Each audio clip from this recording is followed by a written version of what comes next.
교제와 삶의 나눔이 있는 교회, 2022년에 우리 교회 주제입니다. 그리고 한 해 동안 열심히 달려와서 아름다운 결실을 맺었기에 우리가 축하하는 마음으로 이 시리즈 설교를 듣게 되는 것입니다. 지금까지 우리는 삶의 나눔이 있는 그런 교회를 이루어 왔고, 또 함께 더 교제하고, 또 함께 더 사랑하고, 그리고 또 함께 더 성장하자, 그런 말씀을 드렸습니다. 오늘은 함께 더 섬기자라는 말씀으로 함께 은혜를 나누려고 합니다. 우리가 함께 더 섬기면 참 하나님의 자녀로서의 삶을 살게 됩니다. 하나님의 자녀로서의 삶은 바로 이 섬김을 통해서 이루어지는 것입니다. 세상에서는 섬기는 것이 종이죠. 힘 있는 사람은 힘 없는 사람의 주인이 되고, 힘 없는 사람은 힘 있는 사람의 종이 됩니다. 그래서 세상의 힘이란 권력이 힘이고, 돈이 힘이고, 또 지식이나 학벌, 이런 것들이 힘이 되죠. 이런 힘을 가진 사람들은 언제나 윗자리를 차지하고 남들 위에 군림을 하죠. 그리고 거기에 상응하는 대우를 받습니다. 그러나 그렇지 못한 사람들, 이런 힘을 갖지 못한 사람들은 언제나 아래에서 그들을 섬기며 살아야 하는 것이죠. 그래서 세상에서는 섬김을 받는 사람은 힘 있는 사람이다, 그리고 섬기는 사람들은 힘 없고 초라한 사람들이다, 이렇게 우리나라 다 알고 있어요. 그러나 하나님의 나라는 이것이 완전히 뒤바뀌어져 있습니다. 업사이드 다운, 완전히 뒤바뀌어 있는 거예요. 하나님의 나라는 높은 자, 큰 자, 그 자가 바로 섬기는 자다. 하나님의 나라에서 낮고 작은 자는 섬김을 받는 사람이다, 이렇게 말씀하셨어요. 그래서 예수님은 크신 분이시고 위대하신 분이시고 온 우주의 권력을 가지신 분이신데 이 세상에 오셔서 가장 낮고 천한 자를 섬기셨어요. 그리고 마지막까지 자기의 생명까지 내어주시면서 희생하시고 우리들을 섬겨주시고 세상을 떠나셨어요. 이게 바로 천국의 모습을 보여주신 거예요. 예수님은 가장 크신 분이신데 가장 낮은 곳에서 섬기셨다. 그런데 우리는 이 세상에서 자꾸 이렇게 살다 보니까 이 교회에서 이 뒤바뀐 것이 너무나 이상한, 어색한 거예요. 그래서 실천하기가 힘든 것입니다.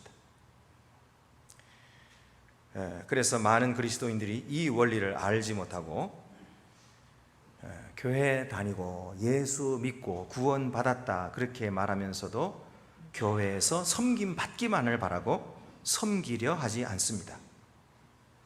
섬기는 행동을 부끄럽게 생각하고 섬기는 사람을 무시하고 종 취급합니다. 어떤 남자들은 교회에 와서까지 나이를 묻습니다. 나이가 몇이요? 선후배를 따집니다. 상하 위계 질서를 세우려고 합니다. 나이도 어린 것이 건방지다, 이렇게 말합니다. 교회에서. 물론 사회에서는 당연히 이런 위계 질서가 있어야 합니다. 이게 무너지면 사회가 질서도 없고 뒤죽박죽이 되고 혼란스럽게 되겠죠. 생각해 보세요.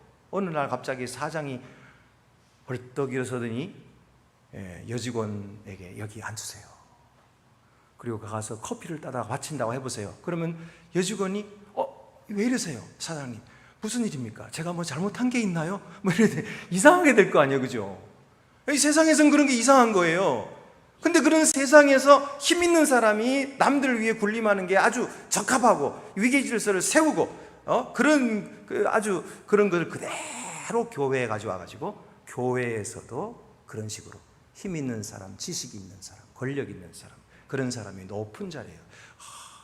인사받고 그렇게 하려고 하면 교회의 본질을 깨뜨리는 것입니다. 교회되지 못하게 만드는 거예요. 엉뚱하게 가는 겁니다. 이런 사람들이 예를 들어서 거듭나지 못한 사람, 이 자유를 알지 못하는 사람, 예수 그리스도를 통해서 얻은 이 자유를 깨닫지 못하는 사람이 교회 지도자가 되면 그 교회는 어디로 가겠습니까? 어디로 가겠습니까? 거꾸로 가는 거죠. 하나님 나라를 이루지 못해요. 세상에 빛이 되지 못해요, 교회가. 그래서 우리가 잘 아는 이야기가 있잖아요. 예수님께서 예루살렘으로 이제 입성하러 가시니까 제자들이 따라가면서 이제 예수님 우리 왕 되시니까 그때 내가 우의정할게, 너 좌의정해. 그래가지고 아니야, 내가 더 높은 자리에 할래. 그리고 서로 싸우더라는 거예요. 높은 자리에 앉겠다고 싸우니까 예수님께서 뒤를 돌아보시면서 그들을 꾸짖으셨어요. 누구든지 섬기려 하는 자는 누구든지 남들 위해 큰 자가 되려면 하면 섬기는 자가 되어야 된다, 이렇게 말씀했는데 제자들은 그걸 깨닫지 못했어요. 이해하지 못했어요. 오늘도 얼마나 많은 사람들이 예수를 따른다 하면서 이것을 이해하지 못하고 이 제자들처럼 그렇게 따라가고 있는지 몰라요. 그러면 우리는 어떻게 섬겨야 됩니까? 첫째로는요, 기꺼운 마음으로 섬겨야 합니다. 기꺼운 마음으로 섬겨야 합니다. 갈라디아 5장 13절, 형제들아 너희가 자유를 위하여 부르심을 입었으나 그러나 그 자유로 육체의 기회를 삼지 말고 오직 사랑으로 서로 종노릇하라. 이 본문은 섬김에 대한 세 가지 통찰을 줍니다. 첫째는 남을 섬기는 기초는 구원이라는 것입니다. 남을 섬기기 위해서는 반드시 구원받아야 남을 섬길 수 있는 것이지, 구원받지 못하면 남을 섬길 줄 모른다는 거예요. 너희는 자유케 되기 위하여 부르심을 받았다. 그러니까 예수 그리스도로 말미암아 자유케 되기 전에는 섬기지 못한다는 거예요. 자유는 섬기기 위한 전제 조건입니다. 우리가 우리 삶을 변화시키시는 하나님의 은혜의 능력을 경험하기 전에는 자기 습관의 노예가 되어 있고 상처의 노예가 되고 있고 해결되지 못한 문제에 매여 있어서 남을 생각할 여유가 없는 것입니다. 그래서 결코 섬길 수 없어요. 거듭나기 전에는 섬길 수가 없는 것입니다. 남을 용서하는 자유, 죄에서 벗어난 이 자유가 없이 우리가 섬기려고 한다면 그것은 반드시 잘못된 동기로 섬길 수밖에 없어요. 그러니까 섬기기는 섬기는데 그리스도로 말미암은 이 자유를 모르고 그걸 경험하지 못한 채로 그냥 직분받아서 섬기려고 하면 반드시 그 동기가 잘못된 거예요. 어떤 동기들일까요? 남들에게 인정받으려는 마음으로, 또는 자기의 고통으로부터 도피하려고 하는 그런 것으로, 죄책감을 덜어보려 하거나 하나님을 감동시켜 보려고 하는 그런 이유로 섬기게 된다는 거예요. 이런 섬김은 반드시 어떤 결과를 낳게 되는데, 이런 잘못된 동기로 섬기게 되면 그 결과는 번아웃입니다. 번아웃이에요. 해도 끝이 없으니까요. 남들이 인정을 안 해주거든요. 처음엔 인정해 주는 것 같은데 아무도 몰라주는 일을 내가 어떻게 계속합니까? 번아웃 되죠. 또는 씁쓸한 마음을 갖게 됩니다. 내가 그렇게 일을 했는데, 내가 그렇게 봉사했는데 왜 나를 몰라주지? 씁쓸한 마음을 갖게 돼요. 여러분, 그러므로 남을 섬기기를 원한다면 구원을 받아야 돼요. 예수 그리스도로 말미암아 죄로부터 자유함을 얻어야 됩니다. 우리가 묶인 문제로부터 자유함을 얻고 해방되지 않으면 섬기지 못합니다. 섬길 수가 없어요. 그래서 형제들아 너희가 자유를 위하여 부르심을 입었다, 이렇게 말씀했어요. 또 두 번째로 우리에게 주는 통찰은요, 남을 섬기는 일의 방해꾼은 이기심이라는 것입니다. 바울이 지금 말하는 것은 뭐예요? 자유로 육체의 기회를 삼지 말라, 이렇게 경고합니다. 그리스도께서 우리를 자유케 하셨는데 이 자유가 얼마나 좋은 거예요. 그러니까 이 자유를 얻어가지고 그거를 육체의 기회로 사용하지 말라. 다시 말하면은 주님이 주신 은혜로 자유를 얻었는데 그 자유를 죄된 본성을 탐닉하는데 쓰지 말라는 것입니다. 우리가 남을 위해서 섬기는데 에너지를 잘 쓰지 못하는 이유가 무엇일까요? 우리가 남을 섬기는데 시간을 쓰지 못하는 그런 가장 큰 이유는 뭐냐면 자신의 문제, 자신의 꿈, 자신의 쾌락에 가득 차 있기 때문에 남을 생각할 여유가 없는 거예요. 그래서 예수님께서는 마가복음 8장 25절에 누구든지 자기 목숨을 구원하고자 하면 잃을 것이요 누구든지 나와 복음을 위하여 자기 목숨을 잃으면 구원하리라, 이렇게 말씀하셨어요. 이 이기심이 언제나 방해꾼입니다. 세 번째 주는 통찰은 뭐냐면 섬기는 동기는 사랑이라는 것입니다. 왜 섬기느냐 하면 사랑하기 때문에 섬기는 거예요. 바울은 오늘 성경 이 말씀에서 오직 사랑으로 서로 종노릇하라, 이것이 공동체를 세우는 중요한 열쇠입니다. 사랑 없는 섬김은 하나님 앞에서 아무것도 아닙니다. 우리가 잘 아는 고린도전서 13장 3절, 내가 내게 있는 모든 것으로 구제하고 또 내 몸을 불사르게 내줄지라도 사랑이 없으면 내게 아무 유익이 없느니라 그랬어요. 하나님의 관심은 우리가 얼마나 잘 섬기느냐 하는 데 있는 것이 아니에요. 하나님의 관심은 우리가 왜 섬기느냐 하는 데 있는 것입니다. 하나님은 언제나 마음을 보시기 때문이에요. 우리가 섬기는 동기가 무엇인가 하는 것을 항상 점검해야 됩니다. 나는 지금 왜 섬기려고 하고 있지? 나는 지금 왜 봉사하려고 하고 있나? 그것이 사랑으로 하는 것인가? 아니면 점수 따려고 하는 것인가? 여러분, 섬기는 동기는 사랑인 것입니다. 그래서 여러분, 우리가 남을 섬길 때에 책임에서 섬기지 말고 의무감으로 섬기지도 말고 자원하는 마음으로 섬겨야 됩니다. 기꺼이 하는 마음으로, 기쁜 마음으로 섬기는 것입니다.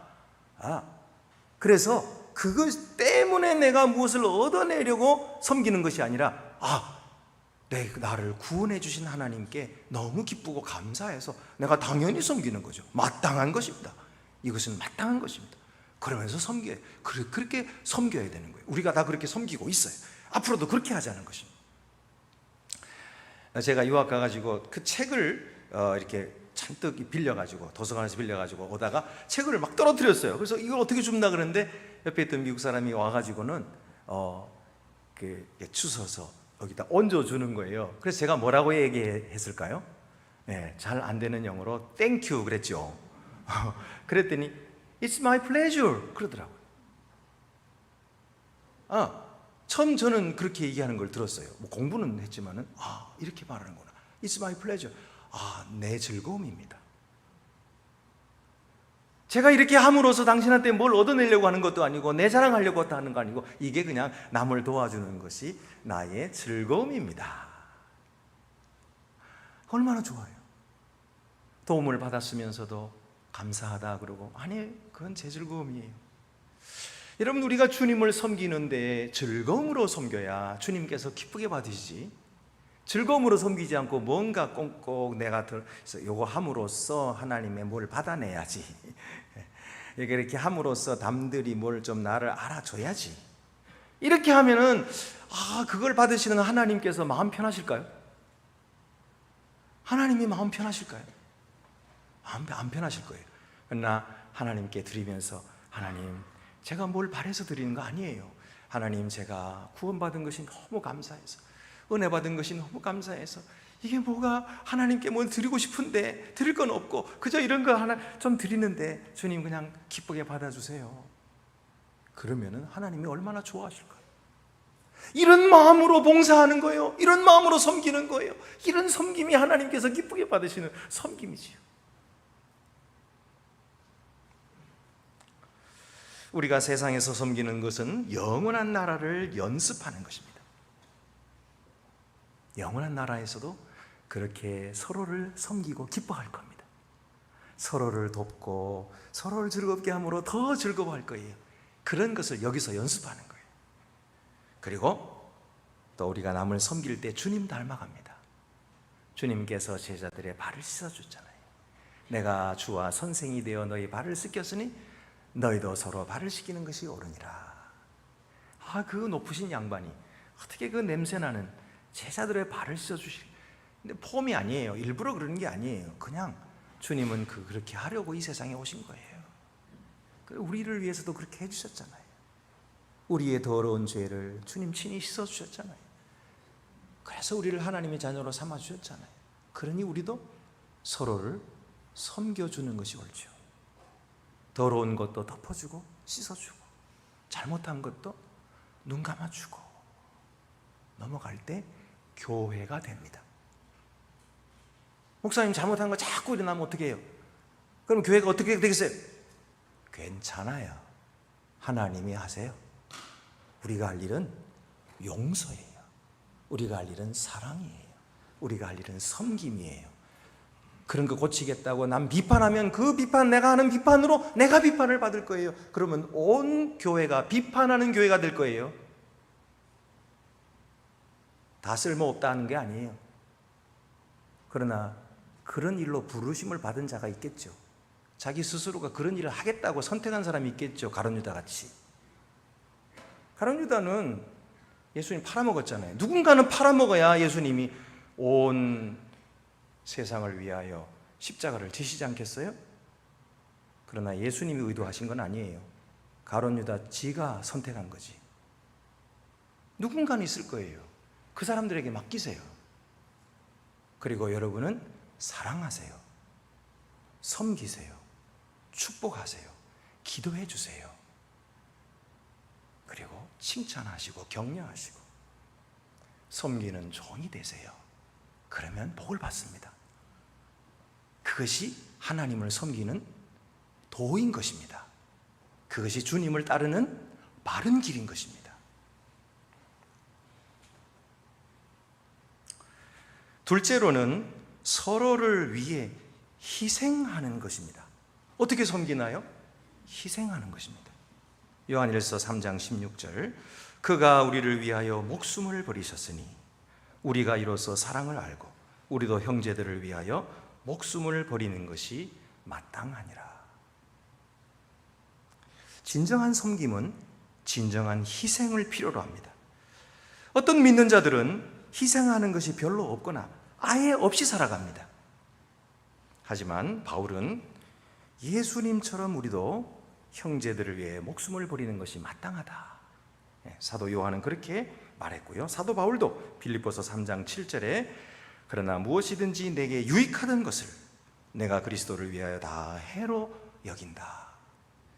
내게 유익한 것, 그런 것도 형제를 섬기기 위해서, 그리스도를 섬기기 위해서 다 해로 여기고 내려놓았다는 것입니다. 그는 그리스도를 대신해서 다른 사람들의 삶을 부유하게 하는 데에 어떤 값이 들더라도 그것을 기꺼이 희생할 만한 가치가 있다고 말했습니다.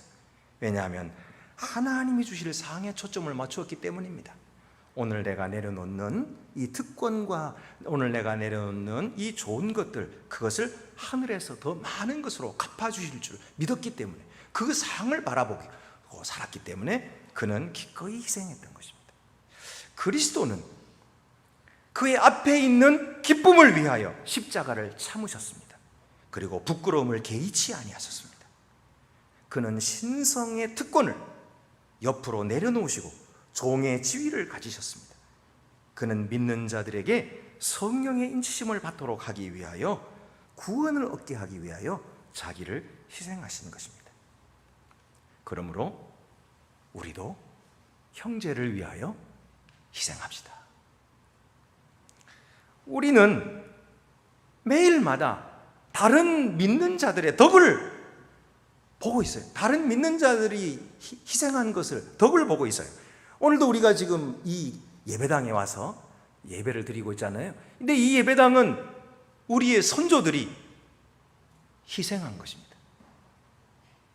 우리 선조들이 기도하고 눈물 흘리고 헌금해서 우리를 위해 세워줬어요.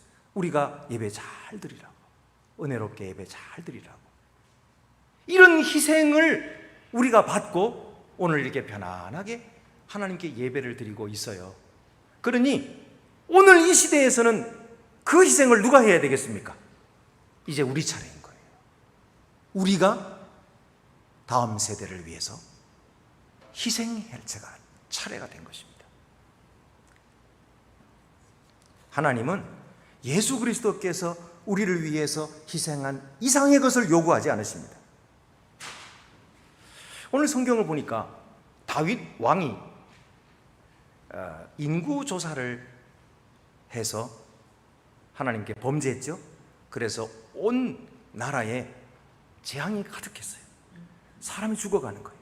그래서 어떻게 하냐 회개하고 그랬더니 선지자 갓이 아라우나의 타작마당에서 하나님께 제사를 드리라 그렇게 말씀해서 그 말씀대로 이제 아라우나의 타작마당을 사가지고 그리고 그곳에서 제사를 드리러 올라갔는데 아라우나가 자기 집으로 오는 왕이 오니까 너무 놀래가지고 왕이 어쩌시 오십니까? 내가 여기 너의 땅을 좀 사가지고 여기서 제사를 드리려고 해. 그랬더니 왕이요, 예, 얼마든지 그렇게 하십시오. 근데 제가 어떻게 왕에게 이 땅을 팔겠습니까? 그냥 드릴 테니까 왕이요, 여기서 제사 드리시고. 왕이 보니까 지금 그 소도 없네요. 제 소를 그냥 드릴게요. 이 소로 제사를 드리고 또 도구들, 이 나무들이 있는데 이거 다 장작으로 써서 제사를 드리십시오. 하나님께서 왕의 제사를 받으실 것입니다. 그랬어요. 얼마나 좋아요. 그러니까 자기는 돈 안 드리고 그냥 하나님께 그냥 제사 드리면 얼마나 좋겠습니까?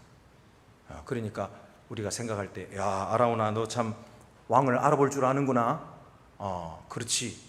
네가 주는 거면 이거 훌륭한 헌신이기 때문에 하나님께서 내 제사를 받으실 거야. 그리고서는 받았을까요? 아니라는 거예요. 안 받았어요. 오늘 성경을 보세요. 뭐라고 합니까? 24절에 왕이 아라우나에게 이르되 그렇지 아니하다. 내가 값을 주고 내게서 살이라.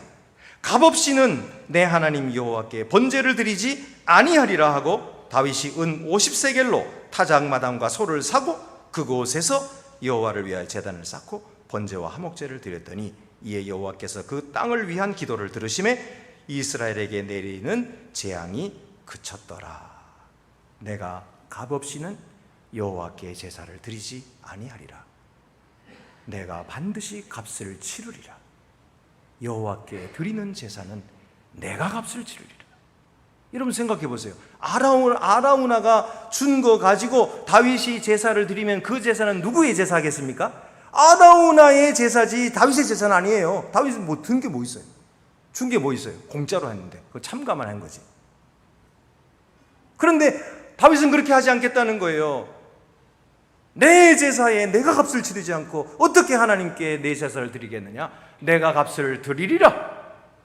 그리고 상당한 값을 주고 아라우나에게서 땅도 사고 소도 사고 땔감도 사서 하나님께 드렸어요. 그랬더니 하나님께서 그의 기도를 들으시고 재앙을 그치셨다. 그 땅이 나중에는 무슨 땅이 돼요? 바로 예루살렘 성전이 세워지는 장소가 됩니다. 지금도 예루살렘의 그 땅, 그 땅이에요. 그러니까 여러분, 우리가 하나님 앞에 예배를 드리고 하나님을 섬긴다고 하면서 남이 다 치러준 값을 가지고 나는 무임승차 이러면 안 되는 거예요. 내가 값을 치러야 돼요. 내 예배니까. 하나님 앞에서 내 예배니까. 내가 값을 치르는 거예요. 희생 없이는 제사가 될 수 없어요. 희생 없이는 섬김이 될 수가 없습니다. 하나님은 우리가 다른 사람들을 위해서 희생하기를 요구하십니다. 이 값은 재정적인 것만이 아니에요. 때로 우리가 꿈을 포기하기도 해야 하고요, 우리의 기대가 포기되기도 해야 되고, 우리의 평판을 포기해야 하기도 합니다. 은퇴해야 할 때도 있습니다. 하나님은 우리가 다른 사람을 위해서 희생하기를 요구하고 계시는 것입니다. 그래서 희생으로 섬기고요. 자, 첫 번째는 기꺼이 섬긴다 그랬어요. 두 번째는 희생으로 섬긴다 그랬어요. 세 번째는 협동으로 섬기는 것입니다. 고린도후서 3장 9절에 우리는 하나님의 동역자들이라 그랬어요. 백지장도 맞들면 낫다고 하듯이 무슨 일이든지 함께 하면 낫습니다. 하나님도 우리를 구원하셔서 우리를 파트너로 삼으셔서 선교의 파트너로 삼아주셨어요. 그래서 하나님의 거룩하신 이 구원의 역사에 우리를 동참시켜 주시고 우리와 함께 일하시기를 즐거워하셔요. 그러면서 우리를 보고도 너희도 함께 일하라 그렇게 말씀하셨어요. 그래서 우리가 형제와 서로 파트너가 되게 하시는 것입니다. 여러분, 서로 이 퍼즐 있잖아요. 퍼즐. 그 퍼즐이 왜 서로 다를까요? 모양이 전부 다르잖아요. 왜 다를까요? 그 이유는 다른 퍼즐 조각들이 맞추어져서 하나의 작품을 완성하도록 하기 위함입니다. 이와 마찬가지로 하나님이 우리를 다 다르게 지으셨어요. 그것은 하나님의 아름다운 작품, 교회를 이루고 하나님의 나라를 이루기 위한 것이지, 어떤 한 사람이 달라다고 해서 그 사람을 빼버리면 이 작품이 완성이 안 되는 거예요. 우리가 생각할 때에 생각도 다르고 의견도 다르고, 아유, 교회 일 하기가 왜 이렇게 힘든지 몰라요. 예? 우리 장로님들이요, 장로님 되기 전까지만 해도 교회 생활을 잘 편안하게 했어요. 그런데 장로님이 되시고 나서는 너무 힘들다고 저한테 그러세요. 그래서 왜 그렇게 힘들다고 그러셔서 제가 그랬어요. 장로님, 힘들지만 누군가가 이 일은 해야 교회 성도들이 예배도 드리고 할 거 아니에요. 그러면서 여러분, 우리가 서로 다른 사람을 만날 때에 얼마나 힘든지 몰라요. 생각이 다르고 의견이 달라가지고 뭐 한번 결정하기가 그렇게 어려워요. 세상 같으면 그냥 일주일 만에 일을 끝내버릴 것도 한 사람이 딱 안 됩니다 이러면은요, 일주일이 뭐예요? 한 달, 두 달 가고 1년, 2년 가고 그냥 가는 거예요, 시간이. 우리가 왜 이렇게 해야 됩니까? 왜? 그것은 하나님의 작품을 이루기 위한 거예요. 그럴수록, 서로 다를수록 우리 함께 만납시다. 이야기하고 밥도 같이 먹고, 당신의 가치는 어떤 것이며 나의 가치는 어떤 것인지 서로 이야기해서 한번 조화를 시켜보자 이래야지.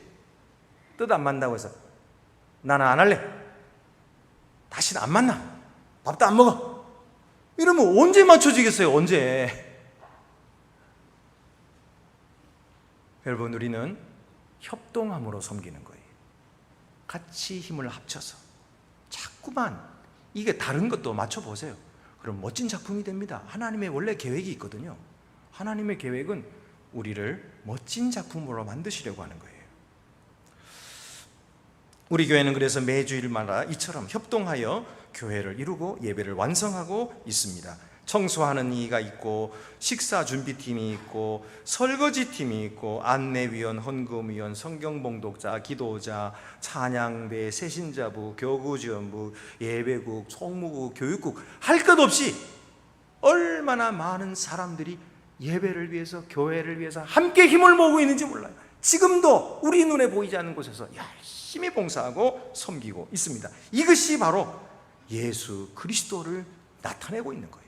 하나님의 은혜를 드러내고 있는 거예요. 어떤 권사님 주반 봉사 하시는데 할 때마다 저는 이게 마지막일지도 모른다 그런 생각을 합니다. 그래서 깜짝 놀래가지고 아니 무슨 일이 있으세요? 그랬더니 아니요, 다른 게 아니고 제가 나이가 늙어가지고요 지금 힘이 점점 빠지는데 오늘 이 봉사가 내가 마지막이 아닐까 이런 생각을 한다는 거예요. 아, 그러시구나. 근데 얼마나 멋있습니까? 순교의 정신으로 섬기시는 거예요. 오늘이 마지막일지라도 주님을 위하여 내 힘과 정성을 다 드리리라. 순교의 마음으로 섬기시는 거예요. 여러분, 우리가 다 그런 사랑을 받고 있어요. 우리가 다 그런 은혜를 입고 오늘 여기에 있는 것입니다. 그러므로 우리도 다른 사람을 섬기기를 더 열심히 하고 더 잘 섬기도록 하십시다. 교회가 세상에 존재하는 이유는 세상의 어둠을 비추도록 하기 위함입니다. 세상에 없는 교회만이 가진 빛이 있는데 그것은 예수 그리스도의 십자가입니다. 십자가는 그리스도의 자원하신 섬김입니다. 기꺼이 드린 섬김이에요. 십자가는 우리를 위한 희생입니다. 십자가는 우리를 하나 되게 하심입니다. 오늘도 기꺼운 마음으로 섬기고 희생함으로 섬기고 협동함으로 섬기는 그런 더욱 아름다운 우리 안동교회를 이루어갈 수 있기를 바랍니다. 기도드리시겠습니다. 은혜로우신 하나님 아버지, 저희들을 주님의 은혜로 구원해 주셔서 죄로부터 벗어나 자유케 해주심을 감사하옵나이다. 우리가 자기 자신의 생활에 문제에 꿈에 매이지 말게 해주시고 우리 형제를 위하여 너그럽게 우리의 마음을 열어주고 그리고 섬기는 귀한 종들이 되게 하여 주시옵소서. 그럴 때에 섬기셨던 주님의 기쁨, 하늘의 기쁨이 넘쳐나게 될 줄로 믿습니다. 저 영원한 천국에서의 우리의 상급도 더욱더 많이 쌓여지게 될 줄 믿습니다. 주님께서 오늘도 섬기는 자들에게 힘주시고 능력을 더하여 주시며 기쁨으로 충만하게 채워 주시어서 더 잘 섬기도록 도와주시옵소서. 우리 주 예수 그리스도의 이름으로 기도드립니다. 아멘.